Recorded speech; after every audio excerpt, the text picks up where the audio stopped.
Diba, diba ikaw ang nanay ni Rambo? Opo, Gab. Kamusta ang lagay niya? Nasa ICU pa rin po siya. Alam ninyo, kahit may kasalanan ginawa yung anak ninyo, may simpatya pa rin ako sa kanya. Kaya lahat ng gagastusin ni Rambo sa ospital na ito, kami nang bahala. Talaga po, Gab? Oo naman, may allocation ng opisina na to para sa mga ganitong emergencies. And since constituents ko kayo, syempre, hindi ko kayo pwedeng pabayaan. Sa totoo lang, kahit na kinalaban niya ako sa pagkakapitan, wala na sa akin yan. Ang importante, makatulong kami. Salamat po, Gov. Pero kailangan na po namin magpunta ng ICU para tingnan si Rambo. I won't waste your time.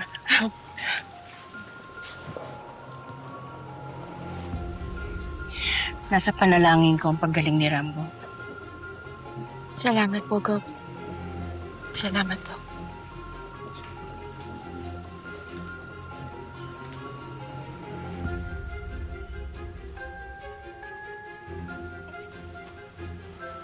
Gregory, Judah, kumusta na si Rambo? Nakita ko siya sa ICU. Hindi pa rin po siya nagigising. Kung kinakailangan siyang ilipat ng ospital sa Maynila, ilipat na natin. Huwag niyong intindihin ang gastos. Kita mo na, Jerry? Kahirapan lang ang kahinaan ng mga yan. Tapalan mo lang ng pera, tiklop na. Paano pa nila tayo paghihinalaan kung baon na sila sa utang? Tama ka, Tita Gov. Tama.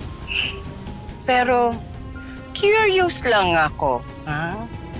Kamusta na ang lagay ni Rambo? Di kaya mamamatay na. Huh? Huh? Huh?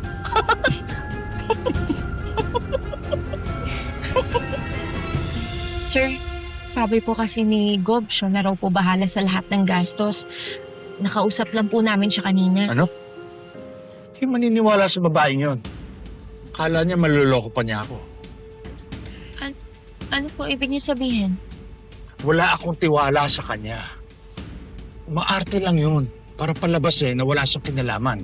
Pero ang totoo, siya ang utak sa pagkakadisgrasya ni Rambo. Ano? Hindi. Ano? Kalaban ko siya sa politika. Kaya gagawin niya ang lahat para mapahamak ko ang lahat. Politika na naman. Nananahimik na nga po kami. Sinulsulan niyo kasi yung anak namin na sumali dyan sa politika na yan. Kaya tingnan niyo nangyari sa kanya. Kapag napahamak ko ulit yung anak namin, kayo na po ang sisisihin ko eh. Judah! Pasensya na po. Juday! Julio, palagyan mo ng security si Rambo dito. Kailangan natin siya protektahan. Baka kumapano siya. Tama si Juday. Ako may kasalanan ng lahat. Ako naghikayat kay Rambo na pasukin ang magulong mundong ito. Ako ang nagdala sa kanya sa kapahamakan. Kaya we have to do everything in our power to protect him. Yes, sir. Ako po bahala.